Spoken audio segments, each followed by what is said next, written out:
નમસ્કાર, real power ન્યૂઝમાં આપનું હાર્દિક સ્વાગત છે। સમાચાર મળી રહ્યા છે પાદરાથી। પાદરાના ધારાસભ્ય ચૈતન્યસિંહ ઝાલા દ્વારા દિવ્યાંગતા પ્રમાણપત્ર કેમ્પનું આયોજન કરાયું। સરકારશ્રી દ્વારા મળતી કલ્યાણકારી યોજનાઓનો દિવ્યાંગજન લાભ લઈ શકે એ હેતુસર નવીન દિવ્યાંગતા પ્રમાણપત્ર અને જૂનું દિવ્યાંગતા પ્રમાણપત્ર રિન્યૂ કરવા માટેના કેમ્પનું આયોજન પાદરાના ધારાસભ્ય ચૈતન્યસિંહ ઝાલા દ્વારા પાદરા સામૂહિક આરોગ્ય કેન્દ્ર પાદરા ખાતે કરવામાં આવ્યું હતું, જેમાં દિવ્યાંગતા ધરાવતા દિવ્યાંગજનોએ લાભ લીધો હતો। સાથે જ 60%થી વધુ દિવ્યાંગજનો માટે મફત બસ પાસ યોજના, પેન્શન યોજનાના ફોર્મ ભરી આપવામાં આવ્યા હતા। ગૌરવ પટેલનો report, real power news, Padra. Gujarat સરકારની નેમ છે કે કોઈ અશક્ત ન રહે, સૌ કોઈ સશક્ત બને।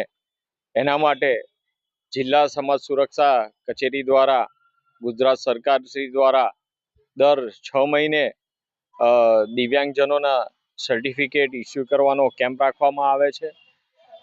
એના અંતર્ગત આજરોજ પાદરા ખાતે દિવ્યાંગજનોના સર્ટિફિકેટ આપવાનો કેમ્પ યોજવામાં આવ્યો છે, જેમાં લગભગ 50થી વધુ દિવ્યાંગજનો હાજર રહ્યા છે અને તેમની ચકાસણી કરીને તેમને દિવ્યાંગતાનું સર્ટિફિકેટ આપવામાં આવશે।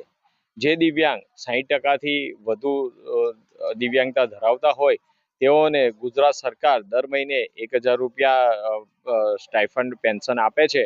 તો આવા જે દિવ્યાંગજનો હોય તે અમારા જનસેવા કાર્યાલયનો સંપર્ક કરે, તેનો તમામ કાર્યવાહી એ અમારા જનસેવા કાર્યાલયથી કરી આપીશું।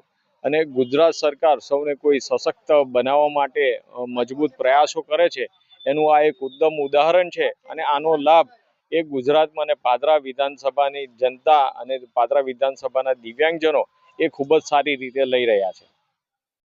ગુજરાતી સમાચારો ઘરે બેઠા નિહાળવા માટે રિયલ પાવર ન્યૂઝ ચેનલને લાઈક કરો, શેર કરો અને સબસ્ક્રાઇબ કરો।